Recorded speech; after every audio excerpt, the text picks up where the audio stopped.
هلا شباب، اليوم راح اسوي شعرية. واول شي ضفت 3 كوب زيت زيتون، وهذا نص كيلو شعرية.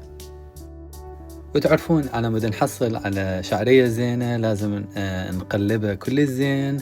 فراح اظل اقلب الشعرية بالزيت لمدة 15 تقريبا 15 دقيقة او 20 دقيقة. واحنا نريد كل شعرة من الشعرية تتغطى بالزيت.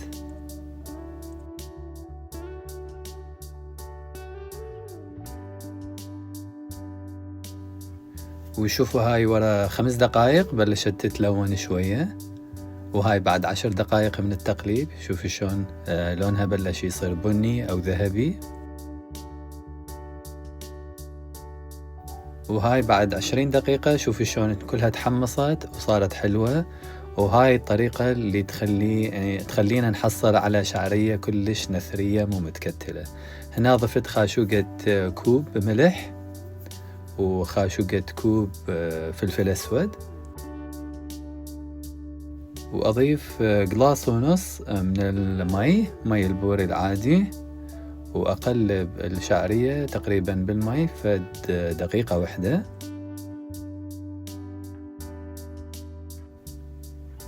بعدين أقبضها وأخليها على نار ناصية لمدة 10 دقائق. وبعد 10 دقائق أقلب الشعرية شوية وأذوقها. إذا شفتوا الشعرية كلها طرية معناته ما يحتاج لمي. إذا شوية بعض الأجزاء قوية أو مقرمطة أقدر أضيف شوية مي.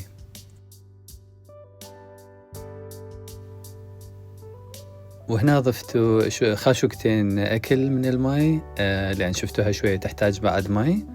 وأغطيها بعد 5 دقائق أخلي الشعرية تمتص البخار. يعني مدة الطبخ تقريبا 15 إلى 20 دقيقة على نار ناصية. وهنا ضفت شوية زيت زيتون وبصلاية مثرومة، وتقريبا ربع كيلو لحم مثروم أيضا أطبخه زين على نار شوية متوسطة. وأضيف خاشوقة كوب فلفل أسود وخاشوقة كوب ملح. وإذا تحبون الأشياء السبايسي تقدرون تضيفون شوية فلفل حار مطحون، هنا شوية هيل وورق غار على مود ينطي نكهة للحم. وبعد ما يستوي اللحم أضيف 2 كوب معدنوس مثروم وأقلبه تقليبة خفيفة وأطفي النار.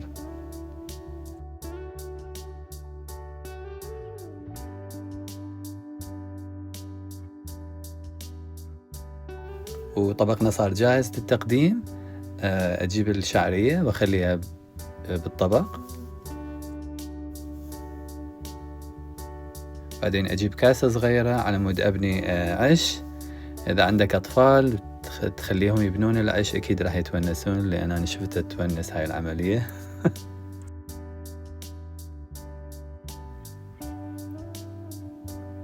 ونبني العش مالتنا.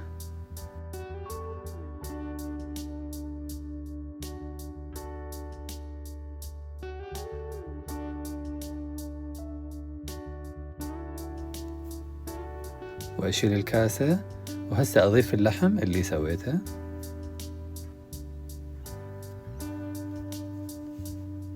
شعرية باللحم يعني طبق بسيط كلش وسهل وحلو ويونس من تحضروه وطيب من تاكلوه.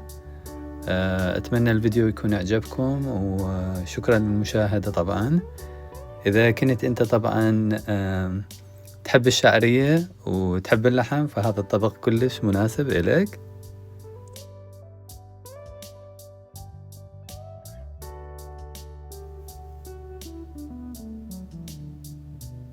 وإذا كنت ما إلك خلق يعني تسوي لحم تقدر تسلق بيض وتضيفه للعيش وتتونس بالشعرية بالبيض. أتمنى الفيديو يكون أعجبكم، وشكرا مرة ثانية للمشاهدة، ونشوفكم فيديوهات قادمة.